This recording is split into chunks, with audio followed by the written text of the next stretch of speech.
Bir mezgilden keyin Hazreti İsa Galiliya Kölü deb atildigan kölning u qitig'i o'tdi. Zo'r bir top xaloyiq uning keynidan egishib mangdi. Chunki ular uning kasallarni saqaytgan mo'jizalarini ko'rgan edi. Hazreti İsa taqqa chiqib, u yerda shogirdlari bilan birga o'ltirdi. Bu Yahudilarning o'tib ketishi etiga oz qolgan vaqt edi.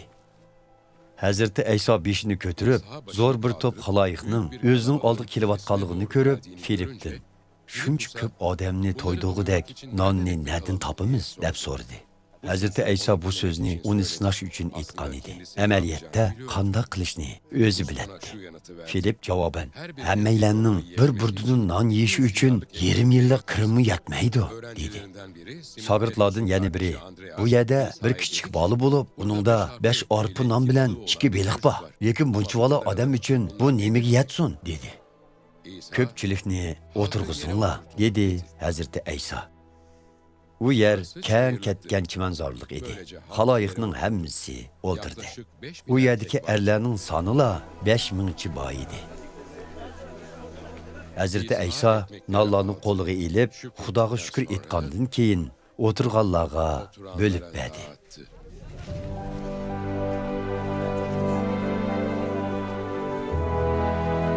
Beliqlarni shunday qildi.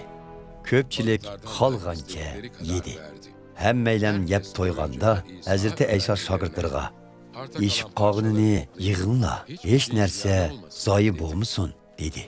Shuning bilan ular ko'pchilikning 5 arpa nondan yeb yeshib qolganini 12 sevatga to'ldirib yig'ib oldi. Xaloyiq Hazreti İsa'ning ko'rsatgan bu mo'jizasini ko'rib, dunyoga kelishini Musa payg'ambar oldin aytgan payg'ambar haqiqatan mushu ekan deyishdi.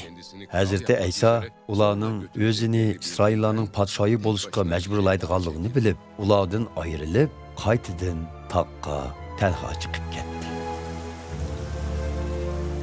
Kashqurun Hazreti İsa'ning shogirdlari ko'l bo'yiga kelishdi.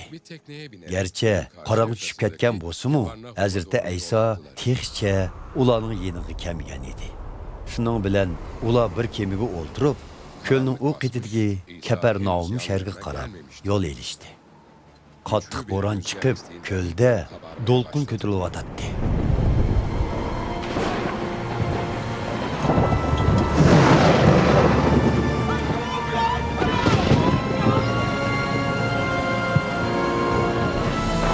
Shogirdlar palaq urib, 4-5 chaqim yergacha borgandan keyin Hazreti İsa'ning ko'l ustida mengib, kemiga yaqinlashayotganligini ko'rib, qo'qishib ketdi. Lekin Hazreti İsa ularga: "Qo'rqmanglar, bu men" dedi. Buning bilan ular Hazreti İsa'ni kemiga chiqishga undidi.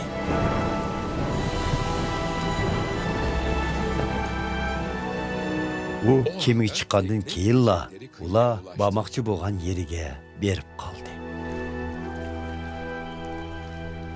Ikkinchi kuni ko'lning u qetida qolgan xaloyiq tunugungi kunda u yerda faqat birla kemining borlig'ini, Hazreti İsa'ning o'z shogirdlari bilan birga u kemiga o'tamganligini, shogirdlarining yolg'iz ketganligini esiga oldi.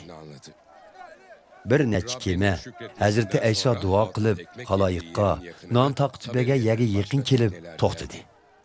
Hazreti İsa'ning va shogirdlarining u yerda emasligini bilgan xaloyiq u kemilarga o'ltirib, Kapernaum shahriga Hazreti İsa'ni izdigilamoqdi.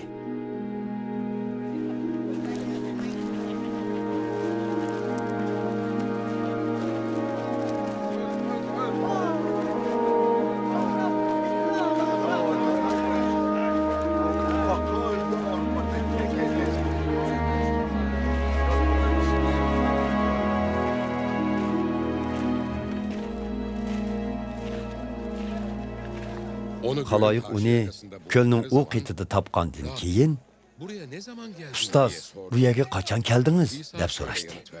Hazreti İsa mundaq javob berdi: "Bilib qo'yinglarki, sizlar meni mo'jizalarimni ko'rib tushunganliginglar uchun emas, balki nonlardan xolgancha yeb to'yganliginglar uchun izledinglar. Biroq sizlar buziladigan oziq uchun emas, buzilmaydigan Мәңгілік hayatlık beradigan ozuqluq uchun jon tikib ishlanglar. Buni sizlarga inson o'g'li o'zim beraman. Chunki mening bundaq qilishimni Xudo otam tasdiqlagan. Ular qanday qilganda Xudoning xizmatida bo'la olamiz deb so'rashdi. Xudoning xizmati Xudoning avatkiniga e'tiqod qilishdir deb javob berdi Hazrati Ayso. Ular yana siz qanday mo'jiza yoritish bilan bizni o'zingizga ishondirsiz? Bizga nima qilib bermoqchisiz?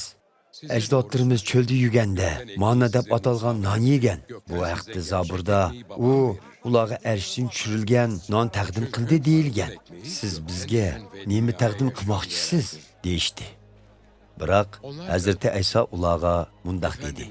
Bilib qo'yinglarki, ajdodlaringlarga osmondan tushgan nonni Musa payg'ambar emas, balki Xudo otam bergan.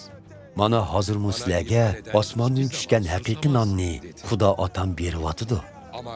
Bu non arshdan tushgandir va butun dunyoga hayotlik berguchidir. Taqsir, hamisha bizga bundoq non berib turg'aysiz, deyishdi ular. Hazrati Ayso mundaq dedi. Hayotlik beradigan non o'zimdirman. Mening yenimga kelganlar hargiz boshqamaydi. Manga e'tiqod qilganlar hech qachon usmaydi.